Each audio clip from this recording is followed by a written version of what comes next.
What's going on, guys? Jared the Grappler here, back at it again, talking about, in this case, if it works, do it again. I'll tell you more about that in a second, but you'll notice that I'm doing things in a different format from how I'm normally doing it. Okay? People have told me and given me feedback that some of these videos are just hard to pay attention to because they have the TikTok brain rot. And I pretty much just wanted to mix it up a little bit. So I'm going to put this in podcast format. So if you want to, it should be pretty easily digestible for you to just listen to what I'm saying while you put it into your phone's multitasking and continue to scroll on your phone. Or it'll be really easy and digestible for you to just sit here and look at Subway Surfers playing while you whatever. But in essence here, I'm just trying to make it more easily digestible and longer form content because I think it's a nice mental exercise to not only come up with stuff to say, but also, mainly coming up with stuff to say, but just also fully fleshing out the ideas themselves, you know?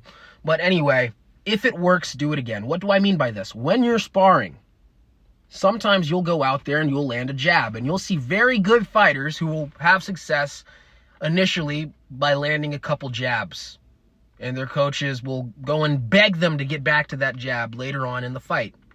Or alternatively, they, chop the leg a couple times and do some damage, but they only land like 3 leg kicks the whole fight because they stop looking for it.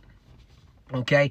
And the only thing that I'm basically getting at is that if it works, don't be discouraged from simply doing it again. Go ahead and spam it. Think of like when you're playing a video game with your buddy, and you know that it's not necessarily a good tactic for you to stand all the way across the arena and just spam long-ranged attacks in Mortal Kombat, but your opponent's not very good at defending it, so why not? And it gave you a really cheesy win. You're a fighter. You don't care if it's a really cheesy win. The only thing you should care about is that it is a win. If it works, do it again. So hopefully that makes a little bit of sense. But how does that reply to like actual fighting and not Mortal Kombat Street Fighter fighting? So some people, because people train at a gym and, some people's gyms are good at different skills and stuff like that, they might not have a single person at that gym who's a good leg kicker. If you realize early on in the fight, oh, I landed 2 leg kicks, you better throw 50 leg kicks that fight. Some gyms don't have a single person who has a good stiff jab. They might have people who think they have a good jab and they could use their jab to set other stuff up, but you might even throw your jab differently from how they're used to receiving it in sparring. And you could make that person pause and hesitate a little bit. So instead of using your jab just a couple times and then, you found some other strikes, so I'm going to stop throwing my jab.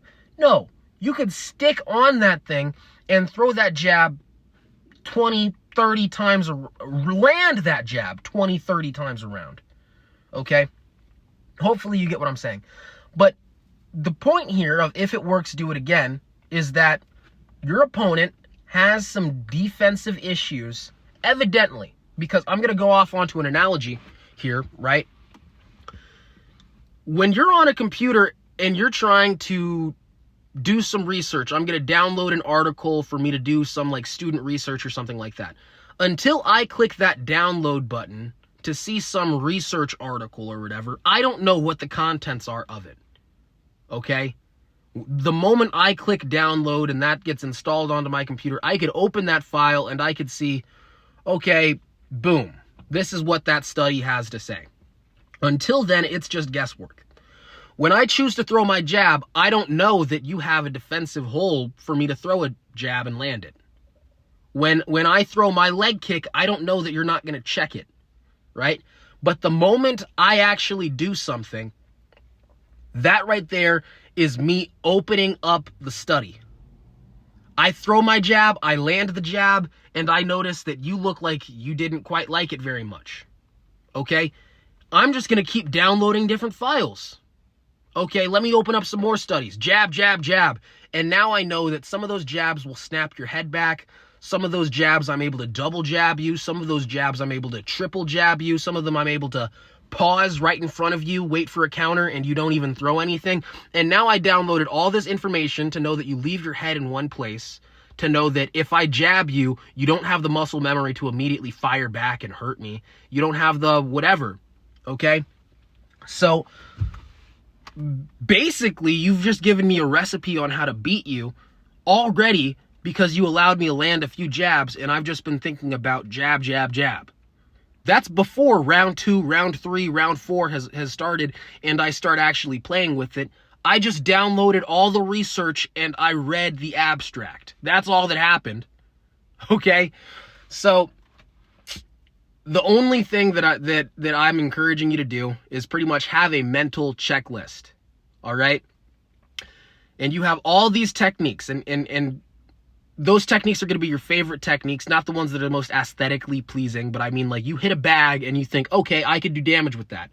The ones that work for you in sparring, the ones that whatever. But have that mental checklist for you and go through it. Okay, I like my jab, I like my left hook, I like my leg kick, and I want you to pretty much just, at first, just try to check them off. And that's your first download, if you will. Okay, I could land the jab. Okay, I could land my left hook. Okay, I could land my leg kick. I could land the inside leg kick. I could land the head kick, right? And now you've done a little bit of generalized research on the other person. Now you're going to start figuring them out, okay? So now what you're going to do is you're going to start doubling them up. Can I land 2 leg kicks in a row, or are they going to start catching? Can I double jab the person, or are they going to start moving their feet or their head? If they start moving their feet, I mean, this goes into another concept that I'll talk about in a little bit, but if it doesn't work, don't do it again. I guess I could talk about it now. But if it doesn't work, don't do it again. Showcases that just because you get negative feedback, I expected to throw my jab and land it. I'm just using jab as an example because, I mean, it's the most basic punch. I think we all know what a jab is. But if I miss the jab, that tells me that this person intends to use head movement to defend the jab, right? If that's what they did. Some of the downloads are just going to be different. But if the person pulls back with their feet, now I'm still downloading information. It's just not what I expected to get from reading that study, okay? So I throw a jab and you back up. Now I know that maybe if I throw a few jabs, I could back you up to the edge of the cage and shoot a takedown because you're just going straight back. I know that if you're slipping to the outside, if I have a really good lead leg, I could throw the jab and I could head kick right off of it, and I have a very good chance of kicking you in the head with you leaning your face directly into my foot, okay? But that's what you should be looking at for the checklist. Negative feedback doesn't mean, okay, I proved that the jab doesn't work. No, it means that you didn't get the information you expected to download. But you still got valuable information from it, so use that. Because to use this example here of downloading, right, the only information that you have is the information that you've recently read in a study. All previous information, all of your sparring rounds are worthless. All of the things that your coach has told you are worthless. All of the things that you know because you're a black belt in whatever style is worthless. If it's not working against your opponent right now, all of that theory you have is completely irrelevant. Am I making sense?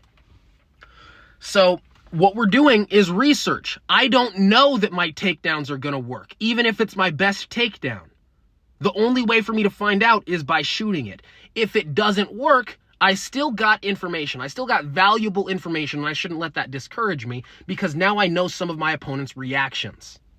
Now I know that maybe I could fake takedowns and they're going to start dropping their hands for me to come over the top and knock them out. But just because something doesn't work doesn't mean to completely go away from it and just not use it whatsoever. Use that weapon for something else. I fake it now, and now I end up capitalizing off of your defensive reactions. But this requires a thick level of reading people, okay? And it's a lot easier said than done. But by just being mindful of it, by just being aware that this is the thought process that should be going on in your brain, you might subconsciously program yourself to be looking for these sorts of opportunities in your sparring rounds and make your fight IQ better. All right? That's all I'm asking you to do. Just be mindful of some of these higher level concepts. And once you do that, once you're just thinking about it regularly, eventually you'll start to notice when you're sparring with guys a little bit less experienced than you, that you could land the jab and they're just standing there, and now you could land two. And now you could double jab leg kick, and now you could double jab leg kick, double up the leg kick, and then you can start really picking these guys apart that were just on even terms with you a few weeks ago. Okay? So that's all I want you to think about. Don't even think about winning the rounds necessarily. Throw away some of these rounds just because you want to go out there and experiment with, can I keep spamming the jab and find all the different ways that I could possibly make a jab work? Throw away some of the rounds and think about, they might catch some of my kicks or defend them or whatever, but I just want to see all the possible reactions. Get yourself used to all the possible ways that you could, not only throw something, but all the ways that you could get countered. And once you've experienced that, you'll have the ability to just pull from a deeper bag of knowledge. You know what I mean? That's all I'm asking you to do. Okay? So this has been Jared the Grappler, and today's concept, if it works, do it again. If it doesn't work, don't do it again, which basically just means learn from your opponent's mistakes and your own mistakes. Okay? But thank you, and I hope this video finds you well. I don't know. Got to work on the outro. I'll see you guys next time.